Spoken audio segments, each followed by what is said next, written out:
Have you ever found yourself in a financial crisis, feeling like you're drowning in a sea of unexpected expenses? What if I told you that there's a simple, yet powerful tool that could be your lifeline in times of financial distress? And what if this tool was not only endorsed by financial experts, but also aligned with timeless biblical wisdom?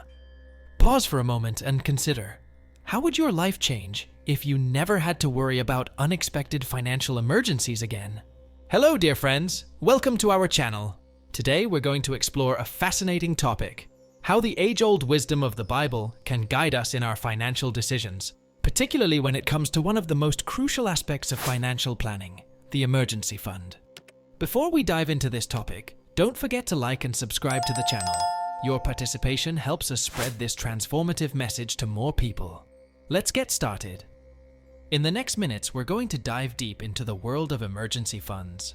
We'll explore what they are, why they're so important, and how to build one effectively. But more than that, we'll uncover how this modern financial concept aligns perfectly with biblical principles of stewardship and preparedness. Let's start by addressing a common misconception. Many people believe that faith and financial planning are separate, even conflicting ideas. They might think, if I have faith, why do I need to plan for emergencies? But as we'll discover today, prudent financial management is not a lack of faith. It's an expression of wisdom that's deeply rooted in biblical teachings. Consider the words of Proverbs 21:20. The wise store up choice food and olive oil, but fools gulp theirs down. This verse isn't just about food. It's a principle that applies to all resources, including money. It teaches us the importance of saving and being prepared for the future. Or think about Joseph in the book of Genesis. When God revealed through Pharaoh's dreams that 7 years of abundance would be followed by 7 years of famine, what did Joseph do? He didn't just pray and hope for the best. He took action. He implemented a savings plan, storing up grain during the good years to prepare for the challenging times ahead. These biblical examples show us that having an emergency fund isn't about lack of trust in God's provision. It's about being a good steward of the resources He's given us. It's about wisdom, responsibility, and preparedness. So what exactly is an emergency fund? Simply put, it's a dedicated savings account set aside to cover unexpected expenses or financial emergencies. It's your financial buffer, your safety net, that keeps you from falling into debt when life throws you a curveball. Think of it as your personal financial first aid kit. Just as you wouldn't wait until you're injured to stock up on bandages and antiseptic, you shouldn't wait for a financial emergency to start saving. An emergency fund is proactive financial planning at its best. But why is it so crucial? Well, life is unpredictable. Jobs can be lost, cars can break down, medical emergencies can arise. Without an emergency fund, these unexpected events can quickly lead to debt, stress, and financial instability. An emergency fund provides peace of mind and financial security, allowing you to face life's challenges with confidence. Proverbs 27:12 tells us, "The prudent see danger and take refuge, but the simple keep going and pay the penalty." Having an emergency fund is a way of seeing potential danger and taking refuge. It's a practical application of biblical wisdom in our modern financial lives. Now you might be thinking, this all sounds great, but how do I actually build an emergency fund?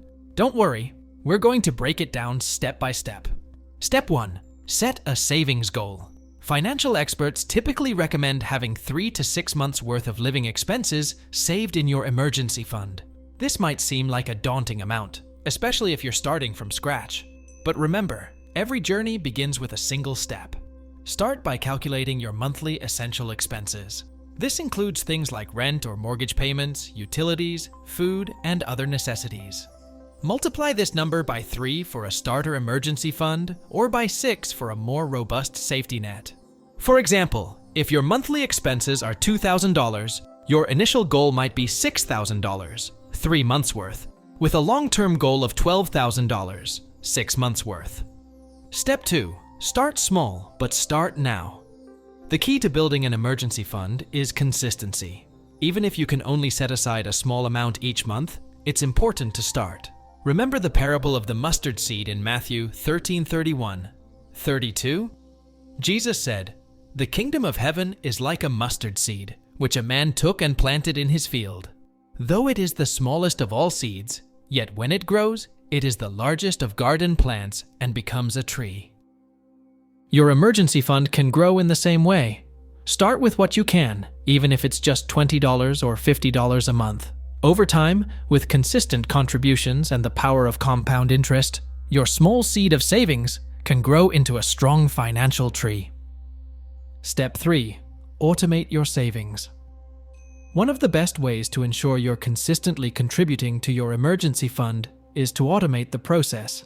Set up an automatic transfer from your checking account to your emergency fund savings account each payday. This way, you're paying yourself first before you have a chance to spend the money on other things.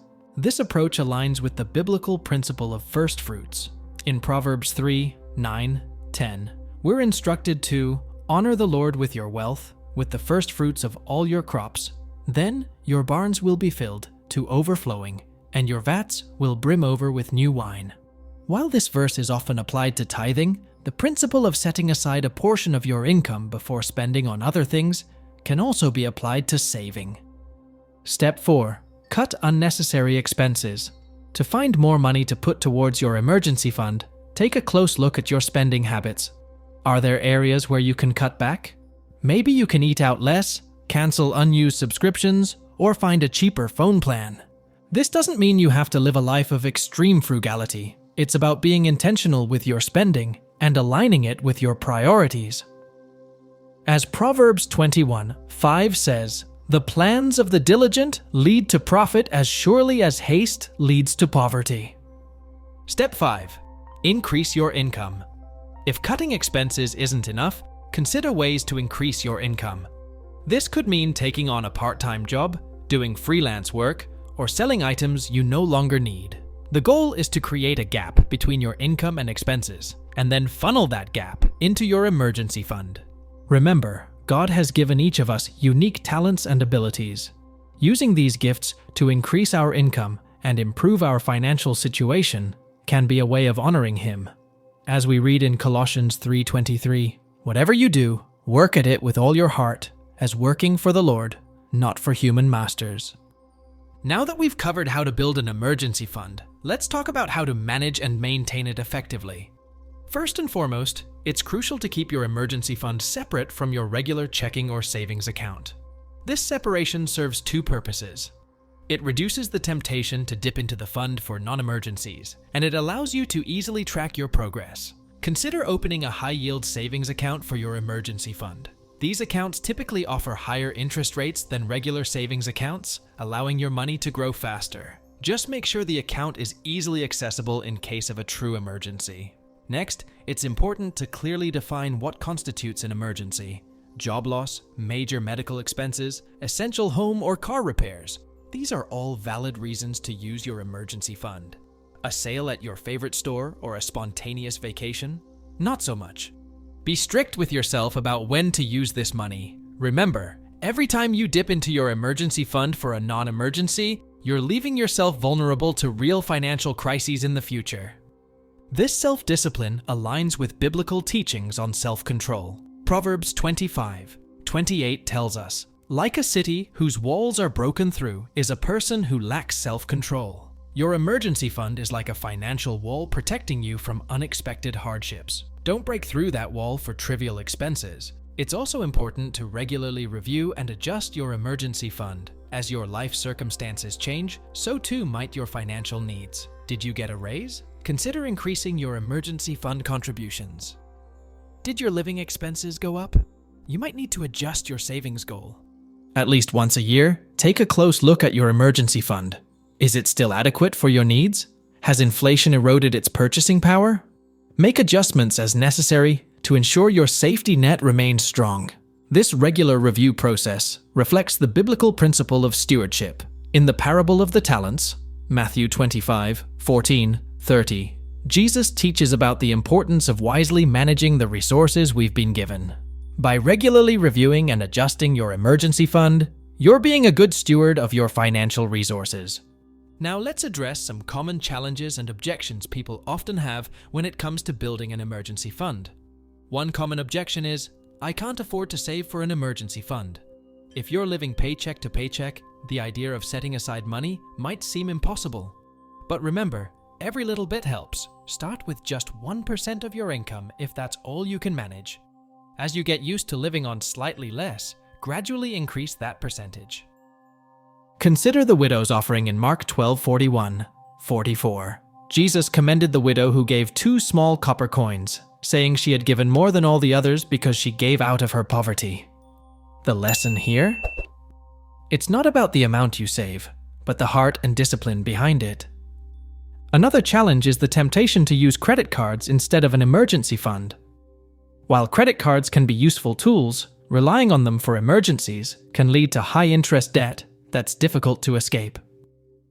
Proverbs 22:7 warns us, "The rich rule over the poor, and the borrower is slave to the lender."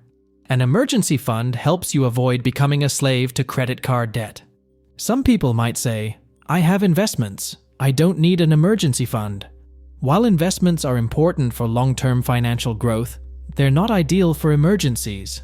The stock market can be volatile, and you might be forced to sell at a loss if you need the money during a market downturn. An emergency fund in a stable, easily accessible savings account provides more security for short-term needs. Others might think, "I have insurance, that's my emergency fund." While insurance is crucial, it doesn't cover everything.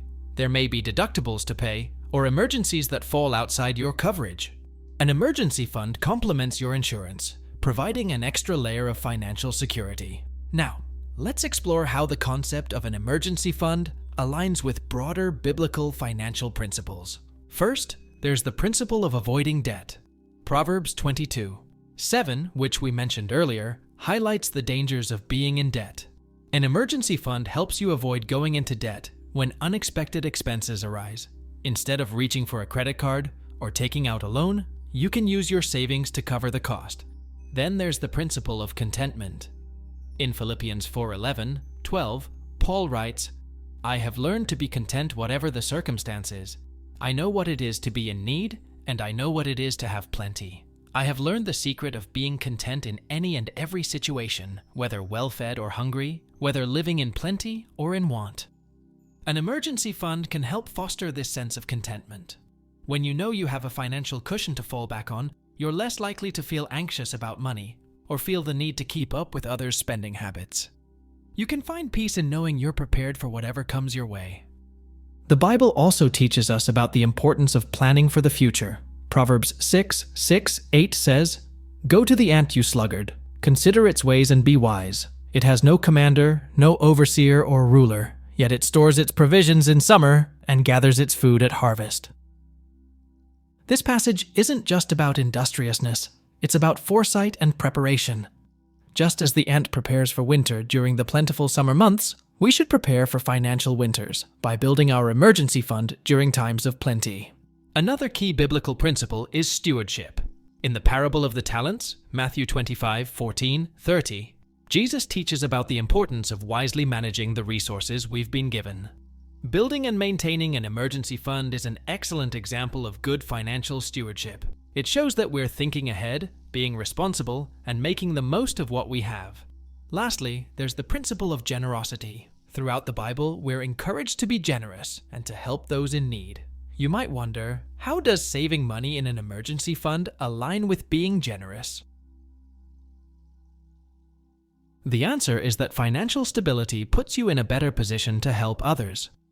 When you're not constantly worried about your own financial situation, you have more capacity, both financially and emotionally, to assist others. Your emergency fund doesn't just protect you, it enables you to be a blessing to others when they're in need. As we wrap up our discussion on emergency funds, let's recap the key points we've covered.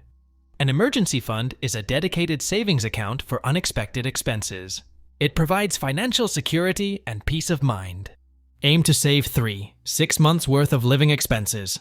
Start small, but start now. Consistency is key. Automate your savings to ensure regular contributions. Keep your emergency fund separate from other accounts. Be clear about what constitutes a true emergency. Regularly review and adjust your fund as your circumstances change. Building an emergency fund aligns with biblical principles of wisdom, stewardship, and preparedness. Remember, building an emergency fund is not about lack of faith. It's about being wise stewards of the resources God has entrusted to us.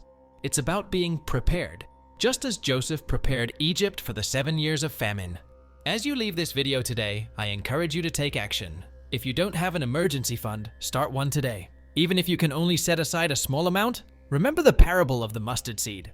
Small beginnings can lead to great things. If you already have an emergency fund, take some time to review it. Is it adequate for your current needs? Could you increase your contributions? And for all of us, let's remember to balance our financial preparedness with trust in God's provision. Proverbs 3:5-6 reminds us, "Trust in the Lord with all your heart, and lean not on your own understanding. In all your ways submit to Him, and He will make your paths straight." An emergency fund is a tool, a means of being prepared. But ultimately, our trust is in God, who is our true source of security and provision. I'd love to hear about your experiences with emergency funds. Have you found them helpful? What strategies have worked for you in building your savings? Share your thoughts in the comments below. Thank you for joining me today on this journey through the world of emergency funds and biblical financial wisdom. In our next video, we'll be exploring long-term financial planning and how it intersects with our faith. You won't want to miss it. Don't forget to subscribe to our channel and turn on notifications so you don't miss any of our upcoming videos. Until next time, may God bless you and guide you in your financial journey. Remember, every step you take towards financial wisdom is a step towards honoring God with your resources. Whether you're just starting your emergency fund or you're well on your way, be encouraged. You're not just saving money, you're applying biblical principles and becoming a better steward of what God has given you. As we close, let's reflect on the words of Proverbs 13:11. "Dishonest money dwindles away, but whoever gathers money little by little makes it grow." Your emergency fund, built consistently over time, is a testament to this wisdom.